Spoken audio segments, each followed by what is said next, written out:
Amefufuka kweli kweli, haleluya. Amefufuka kweli kweli, haleluya.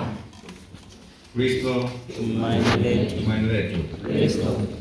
Leo ikiwa ni Dominika ya pili ya Pasaka, na katika Dominika ya pili ya Pasaka tunasema ni siku ya 8, kwa tunahitimisha oktava ya Pasaka. Kwa tangu Pasaka mpaka leo oktava ni siku 8 ambazo tunaendelea kusherehekea sherehe ya Pasaka kwa hadhi ile ile. Kwa leo tunahitimisha oktava ya Pasaka katika Dominika ya pili. Na tunapohitimisha Dominika ya pili ya oktava, na maana kwamba yani Pasaka itaendelea kwa siku 50 mpaka siku ya Pentekoste, lakini ile Pasaka yenyewe moto ndio tunahitimisha hapo kwenye siku 8. Na kwa kuwa tunahitimisha siku 8, na tunaona kuna watu wengine hapo wanasinzia, wengine si wanawaza testi, wengine si wanawaza sapu, si wanawaza nini, ili tuondoe hizo stress, kutabidi tusimame wote huko ndani, halafu anakuwa mlete wimbo ambao kila mtu ndani atacheka, ataimba na atafurahi, kuashiria kwamba tupo ndani ya Pasaka bado.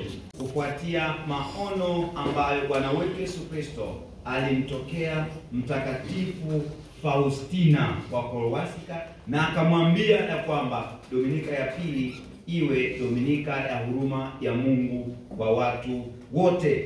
Na baada ya kutokewa Mtakatifu Faustina, basi taratibu Papa Yohane Paulo wa pili mwaka 2000, wakati wa maadhimisho ya jubilei ya miaka 2000, na yeye basi anaadhimisha na kurasmisha sikukuu hii isherekewe na kanisa zima, iwe ni Dominika ya huruma ya Mungu. Lakini kwa maelezo ya Mtakatifu Faustina, kwa maono ambao aliyapata kwa Bwana wetu Yesu Kristo, ni kwamba hii Dominika ya huruma ya Mungu na sikukuu ya huruma ya Mungu inaanzwa kwa novena ambayo tungepaswa kwa tumeshaianza lini? Ijumaa Kuu. Halafu na leo ndio tunahitimisha novena hiyo ya huruma ya Mungu. Lakini maskini Mungu ndio tunasema tunahitimisha novena leo. Hawajui kama kulikuwa na novena. Basi hivyo haujachelewa. Mwakani kwa ukumbuke Ijumaa Kuu unaanza novena, na Dominika ya pili ndio tutafanya nini? Tunahitimisha hiyo Dominika. Na wengine wanaita ni Dominika nyeupe, Dominika ya huruma ya Mungu au Dominika nyeupe. Na tukumbuke huyu mwanadada ambaye tulikuwa Bwana wetu Yesu Kristo ni mwanadada ambaye alizaliwa mwaka 1905. Tushasema mwaka 1900. Kuna wengine hapa walizaliwa mwaka 1900 hapo. Hata 88, 80 ngapi, imradi ni 1900, kwa walau ni mtakatifu wa enzi zetu. Na akaja kufariki mwaka 1938, na alifariki akiwa na miaka 33.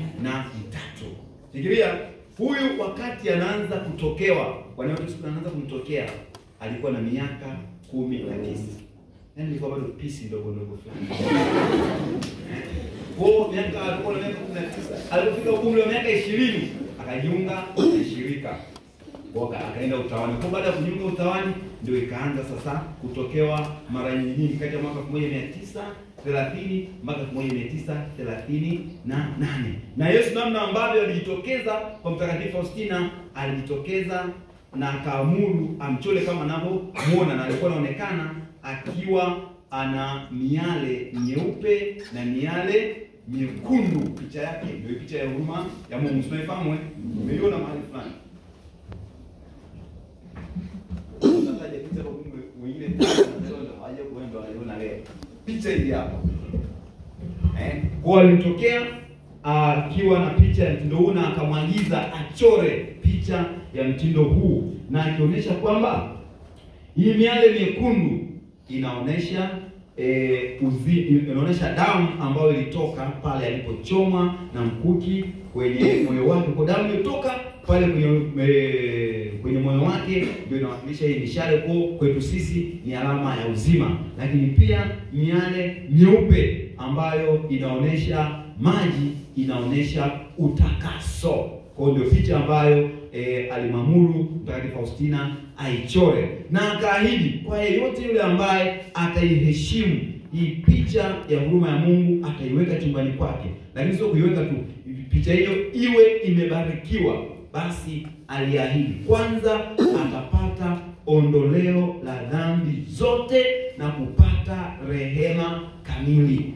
Lakini pia akaahidi kwamba yoyote ambaye atasali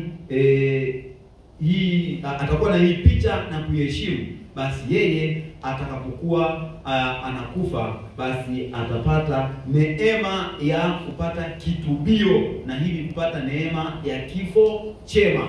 Kwa hiyo yote ambaye anaheshimu picha hii, ni uwepo wa Kristo mwenyewe, uwepo wa Yesu Kristo mwenyewe. Kwa kama unayo picha, jitahidi uwe nayo pale nyumbani. Unapoanza mitihani yako unafanya nini? Omba huruma ya Mungu, picha hii itafanya nini? Itakusaidia. Lakini aliendelea kuahidi zaidi kwamba yeyote ambaye ataadhimisha sikukuu hii ya huruma ya Mungu kwa mastahili. Na namna ya kuadhimisha sikukuu hii, aliweka masharti ili uweze kuadhimisha sikukuu ya leo. Bwana wetu Yesu Kristo anapomwambia Mtakatifu Faustina ni kwamba ni lazima mtu kabla ya kuadhimisha sikukuu hii, aidha siku hiyo kabla ama wiki moja nyuma ama walau siku za nyuma, awe ameungama vizuri, na baadaye katika siku hiyo ambayo siku ya leo, siku hii, apokee Ekaristi Takatifu. Kwa hiyo moja kwa moja anajipatia ahadi ya neema nyingi kutoka kwa Mungu Mwenyezi, kwa sababu ni yeye mwenyewe Kristo ambaye anayasema maneno haya. Lakini pia sasa, kama amemtokea Faustina na Faustina amwambia aisambaze hii huruma kwa watu wengine, kumbe ni mwaliko kwangu na kwako pia katika Dominika hii kuwa vyombo bora vya kusambaza huruma ya Mungu. Kwa leo tunapotoka ujue kwamba mimi nina wajibu wa kuwa chombo cha kusambaza huruma ya Mungu.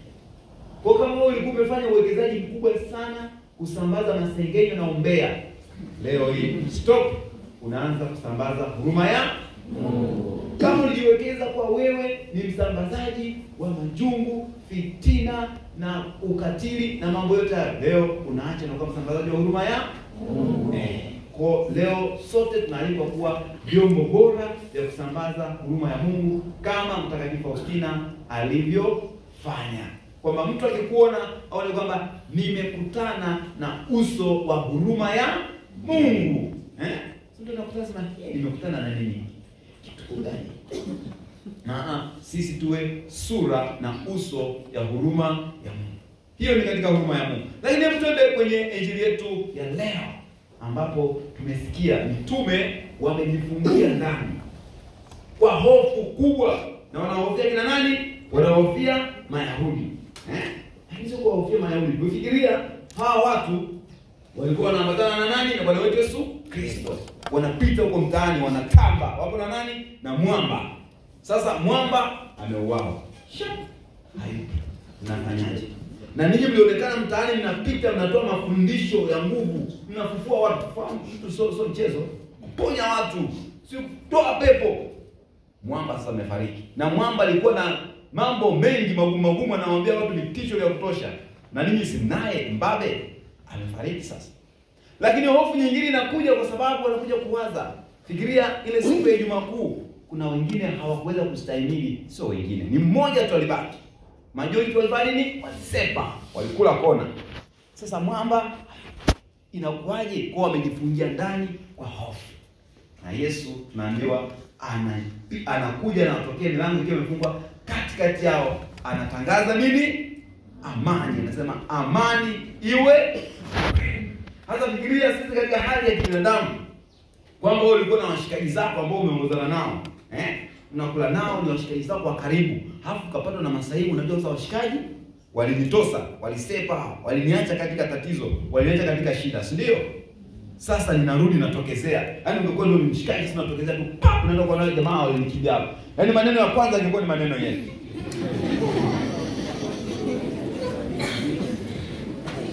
Yaani kute kama ndio angekuwa ni mwanafunzi wa chuo, yaani kama namuona wanafiki yeye, wanafiki. Niache nikimbia bwana. Na nini? Matusi mengi. Hakuna urafiki hapa. Kuna chochote. Lakini yeye badala yake anatangaza amani. Amani iwe kwenu. Kwanza ni kama kuwaimarisha na kuwatoa hofu. Lakini anaenda mbali zaidi. Anawaambia, pokeeni Roho Mtakatifu, wanapatia zawadi ya Roho Mtakatifu. Lakini anaposema pokeeni Roho Mtakatifu, anambia wowote mtakaoondolea dhambi waondolewa, na wote ambao mtawafungia mfanye nini? Hicho ndicho kifungu rasmi ambacho kinatupa sisi confidence, kinaonesha institution of the sacrament of reconciliation. Hapo ni kifungu ambacho kinatuonesha, kwa mtu akikuuliza msingi wa sakramenti ya kitubio uko wapi, ndio ni eneo ambalo tunalisoma leo. Uwezo ambao Bwana wetu Yesu Kristo anawapatia mitume wa kuondolea dhambi. Kwa mtu anasema mimi sinawezekana tu nikasimama chini ya kichaka nikamwomba Mungu msamaha mimi mwenyewe. Sasa ina maana wewe unakitosa hiki kifungu ambacho Kristo mwenyewe anawapa mamlaka hawa mitume, ambao mitume, maaskofu, mapadre, ndio uwezo wetu unatoka pale ambapo Kristo ametupatia wa kuondolea dhambi watu. Ndio pale sakramenti ya kitubio inawekwa. Kwa hiyo tunapoadhimisha sikukuu ya huruma ya Mungu, tukiuliza huruma hii ya Mungu tunakutana nayo wapi? Tunakutana nayo katika sanduku la maungamo. Katika sakramenti ya kitubio ndio pale sisi tunakutana na hii huruma ya Mungu. Kristo tumaini letu.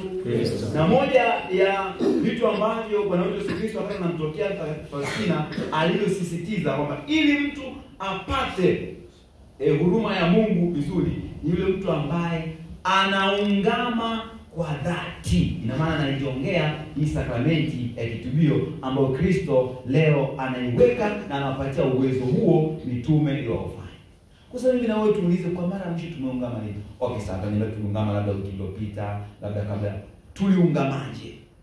Tuliungama dhambi zetu vizuri ama tulizikumbuka? Lakini tulizikumbuka leo pale mwenyewe huyu. Na nyingine nilizozisahau lakini kumbe nazikumbuka, ila ukaamua sasa hivi nina compile. Na nyingine nilizozisahau compile uweke pale ndani. Sasa hiyo wewe unajua tunasema na nyingine nilizosahau. Sasa hapo hatuwezi kupata huruma ya Mungu. Yule ambaye anataka kupata huruma ya Mungu alikimbilia sanduku la maungamo ambalo Kristo leo ametuwekea katika Injili, alafu baadaye aifungue dhamiri yake, aseme katika ukweli wake. Ndipo Bwana wetu Yesu Kristo anampatia hiyo huruma ya Mungu, na huruma hiyo inamsaidia na kweli anakuwa chombo cha huruma hata kwa watu wengine. Lakini katika hayo Kristo anapotokea hawa, kuna mshikaji mmoja, yeye alisepa, hakuwepo kwenye ile jumuiya. Amejifungia, na sasa sio alienda kutafuta, sio alienda kufanya mishe, Toma huyo. Sasa anarudi, wanasema tumemuona Bwana. Jamaa kaguna. Mmemwona Bwana? Huyu ambaye alikufa wamemua. Mimi mpaka nitie dole langu kwenye makovu yake ndipo ambapo nitaamini kwamba jamaa kafufuka. Siwe kesi. Baadaye Kristo anatokezea, anamwambia lete dole lako ulitie hapa.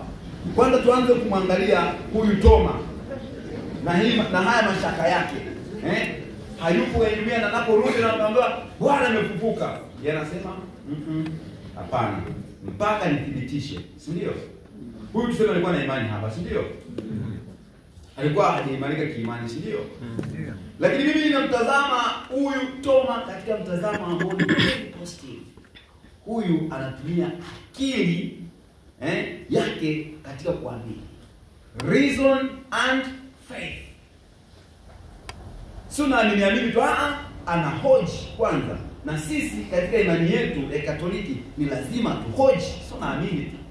Hata mimi naikuhubiria pia baadaye. Kuna kitu hujanielewa, nikone hapo ni hoji. Bro, wewe umesema kuna moja mbili. Hebu eleza vizuri. Yes. Huyu anataka aulize, na ndio maana Papa Yohane Paulo wa pili anasisitiza juu ya hicho kitu. Fides et ratio. Faith and reason. Kwamba si unaamini kwamba umeenda bro na matatizo zako, hebu miguu yako chovya kwenye mafuta. Sasa wewe ni lazima uulize, mimi nikichukua miguu yangu nikachovya kwenye mafuta, mimi nimekuwa chips bali reason. huyu anafikiri kwamba hiki ambacho nakiamini lazima nijiulize kwanza, baadaye ndio nifanye nini? Nikiamini. Sasa sisi kwa sababu maskini wa Mungu tumeshaambiwa tu hivi, basi tunaamini tu moja kwa moja tunapokea. Hapana. Ni lazima akili yetu pia itusaidie. Kile ambacho tunakiamini ni lazima tukihoji. Baada ya kuhoji tukakielewa, ndipo ambapo tunafanya nini? Tunakiamini, sio kuamini tu. Kumbe kwa upande mwingine Toma tunamsifu kwamba yeye anahitaji imani ambayo anaihoji. Baada ya kuihoji na kuielewa, ndipo hapo sasa anaiamini. Lakini kwa upande mwingine sisi hatupaswi kuishi katika mashaka kiasi hicho kwamba kila kitu na doubt. Kweli Mungu hapa ananisaidia kweli? Sio, nitajaribu tu hivyo. No. Ni lazima sisi tumwamini Mungu kwa moyo wote, kwa roho yote. Na baadaye sasa fikiria huyu Toma, baada ya kuhoji hivyo na Kristo anaposema, "Okay, weka kidole chako hapa kwenye ubavu." Anafanyaje? Anasemaje? "Mungu wangu na Bwana wangu." Ni kama kusema sasa nimethibitisha. Kwa ameanza kuuliza na baadaye sasa na amini, anasema Mungu wangu na Bwana wangu. Anafanya sasa imani, ungamo la kweli. Na baada ya pale katika maandiko matakatifu, labda wenzangu mtakuwa mmesoma mahali, kuna mahali pengine ambapo tunamwona Toma anaendelea kuwa na mashaka tena. Hatokezei mahali pengine popote akionyesha ni mwenye shaka, kwa sababu tayari amejiridhisha akili yake na baadaye anaamini anachokijua, kwa hakuna mashaka mengine yoyote tena. Kumbe na sisi katika maisha yetu kama Wakatoliki, kama wanafunzi, ni lazima imani yetu iwe ni imani ambayo imejengwa katika fikara. Mambo mawili lazima yaende pamoja, imani na fikara. Kwa hiyo katika Dominika hii ya leo ya huruma ya Mungu, wapendwa wa taifa la Mungu, niwakumbushe: moja, kuwa vyombo bora ya huruma ya Mungu. Lakini mbili, pia tukumbuke Bwana wetu Yesu Kristo anapotokea kutangazia amani. Hii amani ni lazima nianze kuitafuta hata mimi ndani ya moyo wangu. Sio tunaishi kwa hofu. Unajua tunatishwa na vitu vingine vya ajabu na kutisha. Chumbani nimefika, daftari weka hivi, nilipoika watakuwa wameniloga. Nukula kina nani? Ni hofu ya ajabu ambayo havina maana, na yenyewe tufanye nini? Tuviondoe.